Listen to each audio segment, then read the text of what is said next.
We're thinking of moving in with my in-laws now that we're expecting a baby. My mom is still pretty young. She'd probably be happy to help with the housework and take care of her grandchild, right? My son and his wife seemed genuinely convinced they were doing a good thing, telling me this with big smiles on their faces. My husband chimed in, making it even harder for me to find the words. Bob and Karen really care about you, Mary. This is a great idea. Let's all live together. This was not a great idea for me. I was frustrated with both my son and his wife, and my husband, for not understanding this. My name is Mary. I currently live with my husband, just the two of us. Our son Bob married a woman named Karen last year. Karen is a modern young woman with a cute smile, but as a mother-in-law, there are things that concern me. She doesn't help with cooking or cleaning when she visits. She just watches TV and laughs with my husband and Bob. I always helped out when I visited my in-laws, but maybe daughters-in-law these days don't do that. Even if Karen offered to help, I'd probably decline because I have my own way of doing things. I felt a gap in our values. Maybe this is how mother-in-law and daughter-in-law conflicts start. I've never expected much from others, so I just thought about it as if it were someone else's problem. I'm a career woman, still working as an office employee. I didn't climb the corporate ladder because I loved my job. I did it out of necessity while raising Bob. My husband also worked, but he had health issues and changed jobs frequently, so his salary wasn't great. I had to work hard because Bob wanted to attend private high school and college. That doesn't mean my husband helped with housework.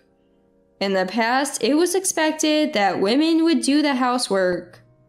I always thought it would be quicker if I just did it myself, rather than teaching my husband. Perhaps that was my mistake. Bob, who grew up watching his father, turned out to be a man who doesn't do any housework. When I expressed concern to Karen, she said, "Don't worry, I'm re-educating him." Maybe my parenting wasn't successful. I was busy with work and had to rely on my late mother for most of Bob's care. But hearing my daughter say she's re-educating my son was a blow. I had my issues with Karen, my husband, and even Bob, but family are still strangers to each other in some ways. As long as we're not causing each other trouble, I thought, let everyone live their lives. Then one day, Bob and Karen came to me with an unexpected proposal. We're actually expecting a baby. Bob and Karen came over for their usual visit and told us they had important news. Karen rubbed her belly and smiled shyly. This would be the first grandchild for both me and my husband. We couldn't help but smile and congratulate Bob and Karen. My husband even jumped the gun, asking, "Is it a boy or a girl?" Bob laughed. "Slow down, we don't know yet." Both Bob and Karen are working. I've heard it's hard to get into childcare centers these days. When I asked Karen what she plans to do about work after the baby is born, she smiled and said, "I love my job, so I plan to continue." Karen works for an apparel company and has been at the same job since she graduated from vocational school. Raising a child won't be a financial burden for them. When I told her, juggling work and parenting will be tough, but I'll help where I can, Karen shyly responded, "That's why we're thinking of moving in with you and Dad." A small "what?" slipped out of my mouth, but fortunately, it seemed no one heard. Bob, visibly excited, leaned in and said, "Mom, you're still young. You'd be happy to help with housework and take care of your grandchild, right?" Both Bob and Karen seemed to genuinely believe they were making a good offer, but I was at a loss for words. It sounded like they were asking me to become their housekeeper.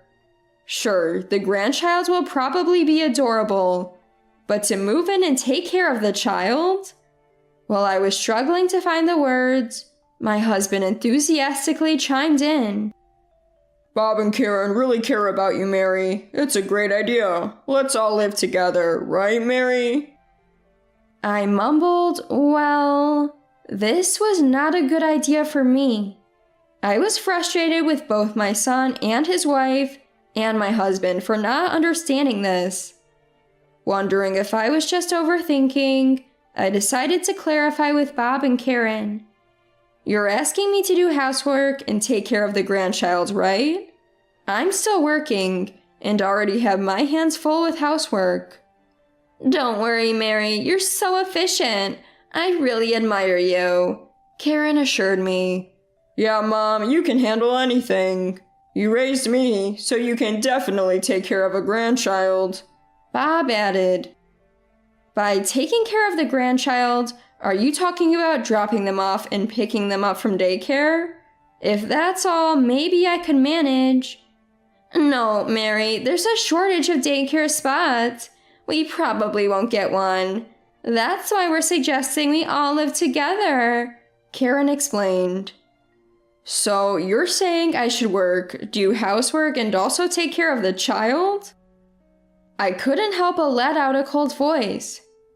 Bob sensed my mood and hastily said, Mom, maybe it's time for you to quit your job. It'll be easier on you. He's underestimating what it takes to raise a child. I struggled enough raising just Bob. I don't want to be burdened with housework and childcare at this age. And being told to quit my job didn't sit well with me. Like Karen, I take pride in my job. I've been fortunate to advance in my career and have subordinates I want to mentor. I plan to work diligently until I retire, so I'm going to have to decline your offer. When I firmly stated my position, my husband said, Come on, Mary. Are you trying to make life difficult for Karen? I never thought you'd do something like that. What? Difficult for Karen? How is this making life difficult for her? It is difficult, came a voice from an unexpected direction. I turned to see Karen, tears brimming in her eyes. It's terrible that you won't help me when I'm asking you so earnestly. I thought you'd be happy to take care of your grandchild. Bob chimed in.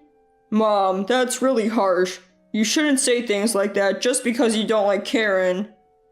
I was frustrated by the atmosphere, which had suddenly turned against me. But what annoyed me most was my husband. He was the one who had created this tension in the first place.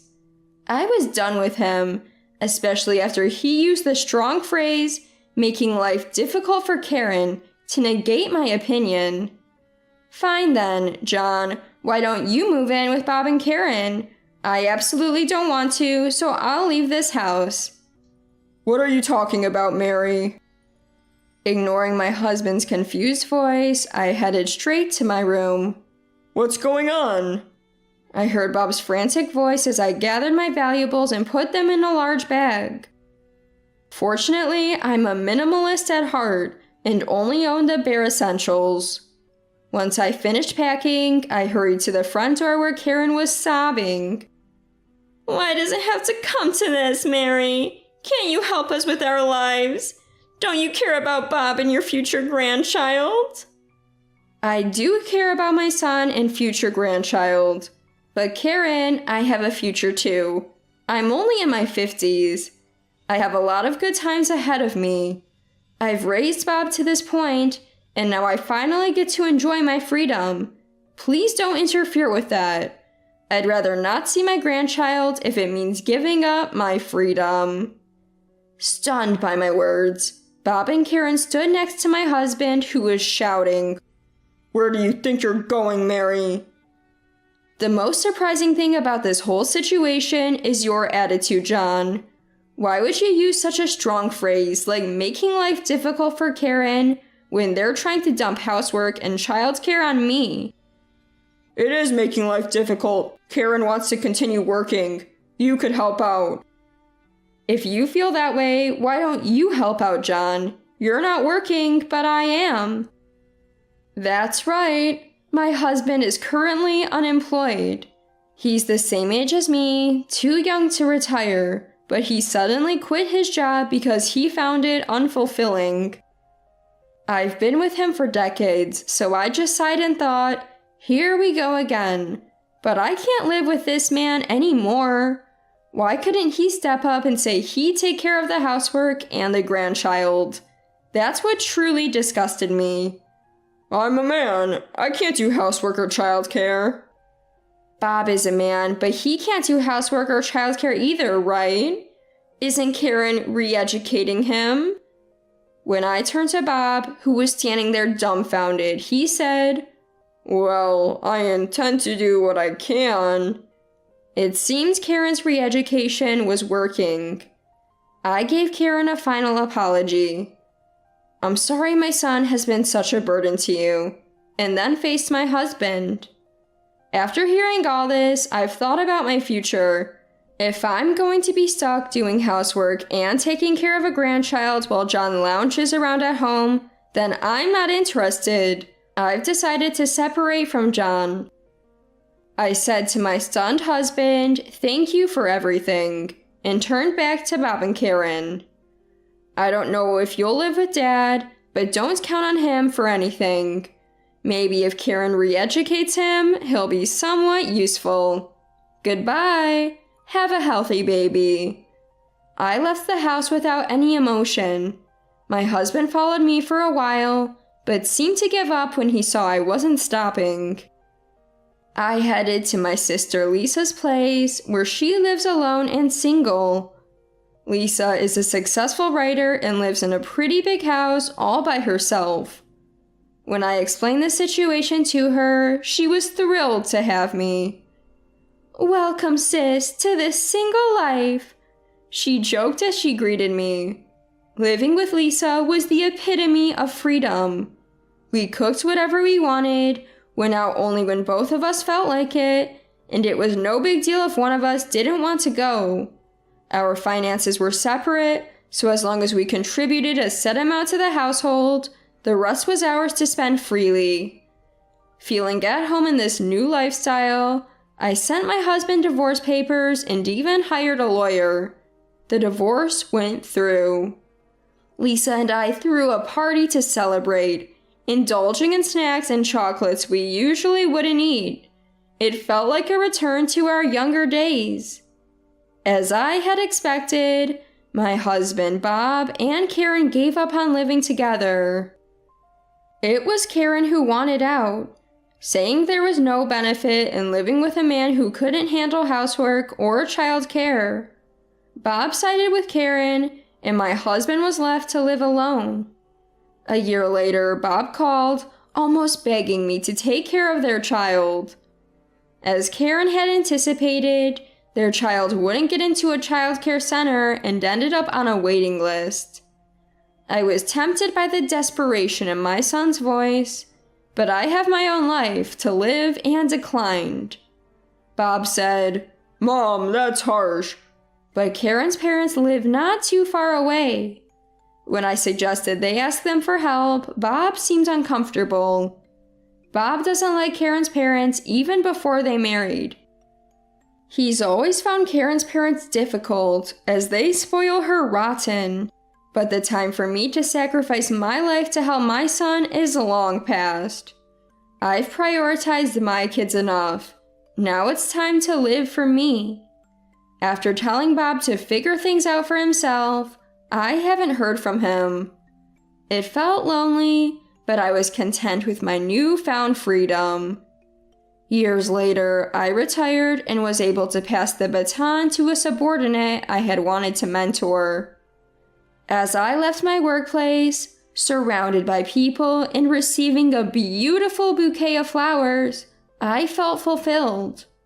Now, what to do with the blank canvas of my future? Lisa suggested, let's go on a trip. She showed me a brochure for a round-the-world cruise.